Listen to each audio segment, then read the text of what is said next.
हा पदार्थ दिसायला सुरेख दिसतो, असा पटकन बघून खावासा वाटतो, चवीला पण भारी लागतो. पण माझ्या मनाला जरा हा पदार्थ पटत नाही, ते म्हणजे थंडगार असं फ्रूट कस्टर्ड. मला याची रेसिपी काय आहे ही सुद्धा माहिती नव्हती. पण माझं नवीन लग्न झालं, एक मैत्रीण झाली, तिच्या मुलीच्या वाढदिवसाला मी गेले होते. त्यावेळी तिथं मी बड्डे पार्टीमध्ये हे फ्रूट कस्टर्ड खाल्लं. तिने मला ती रेसिपी शिकवली. जरा मनाला पटत नाही, पण माझ्या मते थंडगार फ्रेश अगदी करून खाल्लं ना तर हरकत नाही. तीच फ्रूट कस्टर्डची रेसिपी शेअर करते. नमस्कार, सरिताच्या स्वयंपाकघरात म्हणजेच आपल्या सरिताज किचन फूड अँड व्लॉग्समध्ये आज आपण करणार आहोत फ्रूट कस्टर्ड. एवढे वर्ष झालं आपला चॅनल आहे, पण मी एकदाही फ्रूट कस्टर्डची रेसिपी दाखवली नाही. माझी एक बराचदा केलं आहे मी, पण मी रेसिपी शेअर केली नाही. आज ती शेअर करणार आहे, माझीच साधी सोपी रेसिपी. माझी जर ही रेसिपी आवडली तर व्हिडिओला लाईक नक्की करा. रेसिपीला सुरुवात करूया. तर इथं मी पाऊण लिटर दूध घेतलं आहे. हे दूध कच्चंच आहे आणि 2 टेबलस्पून कस्टर्ड पावडर घेतली आहे. ही व्हॅनिला इसेन्सची कस्टर्ड पावडर आहे. आपण काय करूया, यातलं थोडंसं दूध या पावडरमध्ये घालू. इथं मी कच्चं दूध वापरते, तुम्ही उकळून गार केलेलं दूध वापरलं तरी चालेल.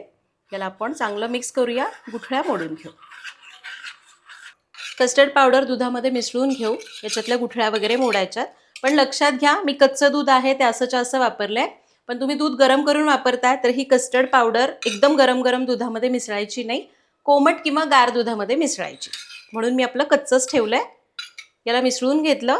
आता फ्रूट कस्टर्ड करताना फळं तुम्ही कोणतीही वापरा, पण हा बेस जो असतो तो याच प्रकारे करायचा आहे. तो बेस आधी आपण करून घेतोय. तयारी झाली आहे, गॅसकडे वळूया. हा बेस कसा तयार करायचा बघूया. आता गॅस चालू करूया आणि दुधाला उकळी आणू. मी शक्यतो ना असे काही पदार्थ करायचे असतील ना, रबडी, बासुंदी, तर पसरट भांडं वापरते. जाडतळाचं आणि पसरट असावं, म्हणजे दुधाला पटकन उकळी येते आणि दूध लवकर आटलं जातं. वेळ कमी लागतो आणि गॅसही कमी लागतो. दुसरी आणखी एक गोष्ट म्हणजे बरेच जण तुम्ही विचारतात, आई तू ड्रेस कुठून घेते? मी खरं तर ऑफलाईन एका दुकानामधूनच ड्रेस घेते. पण मी चौकशी केली तर त्यांची ऑनलाईन सर्व्हिस पण आहे. तुम्हाला ते घ्यायचे असतील तर मी नंबर देते कमेंटमध्ये आणि डिस्क्रिप्शनमध्ये, कॉल करून विचारू शकता. बरं, आता दुधाला उकळी आणूया. आणि दुधाला मस्त खळखळून उकळी आली आहे. बघितलं, पसरट भांडं असलं की अशी चुटकी सरशी उकळी येते. गॅस कमी करूया. यामध्ये आपल्याला घालायची आहे साखर आणि तयार करून घेतलेली कस्टर्ड पावडरचं मिश्रण. एकदा हलवून घ्यायचं तळापासून, मग घालायचं.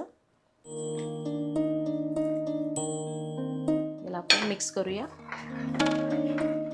लक्षात घ्या, गॅस कमी करूनच आपल्याला कस्टर्ड पावडर घालायची आहे. उकळतं दूध पाहिजे आणि गॅस कमी करायचा, म्हणजे मग व्यवस्थित गुठळ्या मोडता येतात.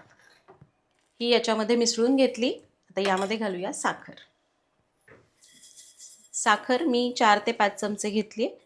तुम्ही आवडीप्रमाणे कमी जास्त करू शकता. याला आता मिक्स करूया. साखर याच्यात विरघळली आहे. कस्टर्ड पावडर चांगली मिसळली गेली. गॅस कमी करूया. असा विस्कर वगैरे घ्यायचा किंवा पळीने वगैरे करा. 2 मिनटं मंद आचेवर शिजवून घेऊ. तर 2 मिनटं मी म्हणाले होते, पण जवळपास 3 ते 4 मिनिटं मी मंद आचेवर याला शिजवून घेतलं. तर हे इतकं घट्ट झालेलं आहे. यापेक्षा जास्त शिजवू नका. मी गॅस बंद करते, कारण हे जसजसं गार होत जातं तसतसं हे घट्ट होतं. त्यामुळे यापेक्षा जास्त घट्ट केलं तर मग अशी एकदम असा घट्ट गोळा मिळेल तुम्हाला जेव्हा हे गार होतं. त्यामुळे खूप जास्त याला शिजवायचं नाही. आता हे मिश्रण आपलं म्हणजे फ्रूट कस्टर्डचा बेस तयार झाला आहे. याला आपण काय करूया, असंच पॅनमध्ये ठेवू आणि याला एक 15-20 मिनटं असंच ठेवून कोमट करून घेऊ.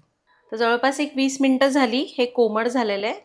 इनफॅक्ट हे सगळं गारच झालं आहे. याला आता फ्रीजमध्ये सेट करण्यासाठी ठेवायचं. तर याला मी काय करते, एका काचेच्या भांड्यामध्ये काढते. काचेचं भांडं असेल तर उत्तम, नसेल तर स्टीलचं भांडं घ्या. शक्यतो प्लास्टिक वापरू नका. याच्यामध्ये काढूया.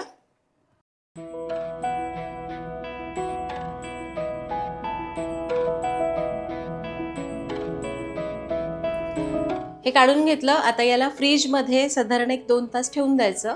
हे तासभर ठेवलं तरी चालतं. आपल्याला फक्त याला गार करून घ्यायचं. फ्रीजमध्ये ठेवूया. तर फ्रूट कस्टर्डचा बेस म्हणजे दुधाचं जे मिश्रण होतं ते आपण फ्रीजमध्ये ठेवून दिलं. आता यासाठी लागतात ती फळं. तर तुम्ही तुमच्या आवडीप्रमाणे फळं वापरू शकता. फक्त असं संत्रं, मोसंबी वगैरे वापरलं जात नाही याला, कारण त्यामुळे दूध फाटण्याची शक्यता असते. पण आपण ते फ्रीजमध्ये ठेवतो, गार झाल्यावर घालतो, त्यामुळे तो प्रश्न येत नाही.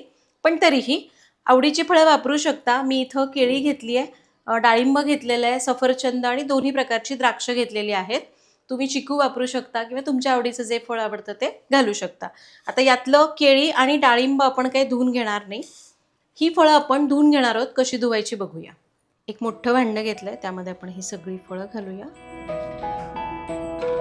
यामध्ये घालायचे मीठ, अंदाजाने घालायचं चमचाभर वगैरे, आणि यात घालायचे भरपूर पाणी.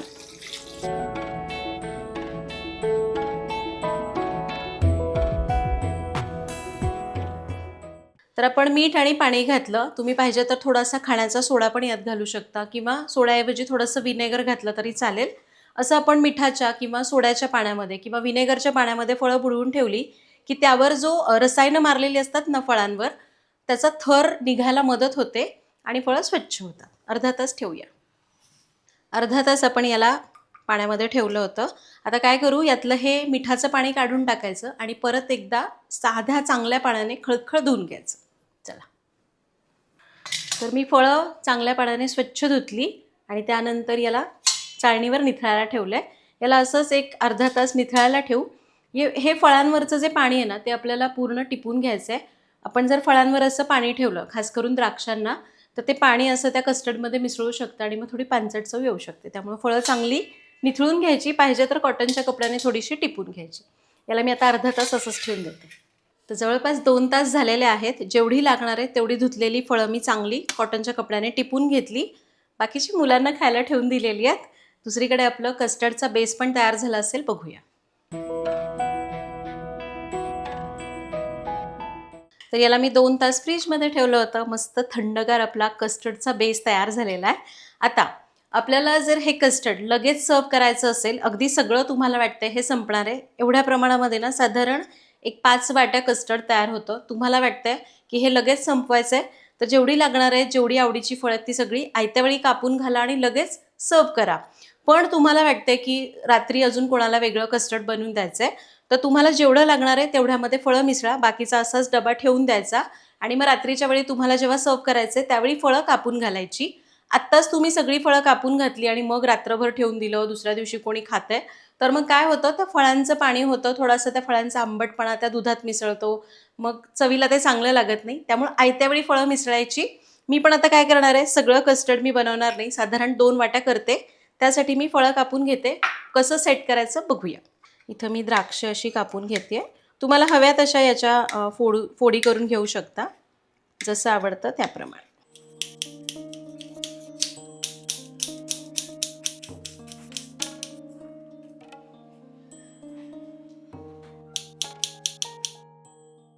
फळं कापून झाली. आता याला सेट करू. जेवढं लागणार आहे तेवढं एका मी भांड्यात काढून घेते. यामध्ये घालूया सगळे फळं, द्राक्ष, सफरचंद, केळी आणि डाळिंब. याला मिसळून घ्यायचं आणि अशा पद्धतीने आपलं हे मस्त फ्रूट कस्टर्ड तयार झालेलं आहे. असं ताजी ताजी फळं कापल्या कापल्या मिसळली आणि लगेच सर्व केलं ना की चवीला खूप छान लागतं. तो क्रंच फळांमधला तसाच राहतो, असं गिळगिळीत लागत नाहीत. शिवाय त्या फळांचं पाणी सुटून ते पातळही होत नाही आणि त्याची चव बदलत नाही. तर तुम्हाला वाटलं की यापेक्षा अजून थोडं गार करायचं आहे, तर तुम्ही सरळ आणखी एक 15 मिनटं फळं मिसळल्यानंतर फ्रीजमध्ये ठेवून द्या आणि सर्व करू शकता. तर अशा प्रकारे आज आपण इथं मस्त फ्रूट कस्टर्ड कसं करायचं ते बघितलं. तुमच्याकडे काही वेगळी पद्धत तुम्ही वापरता तर मला कमेंटमध्ये नक्की सांगा. भेटूया पुढच्या भागात. Happy cooking.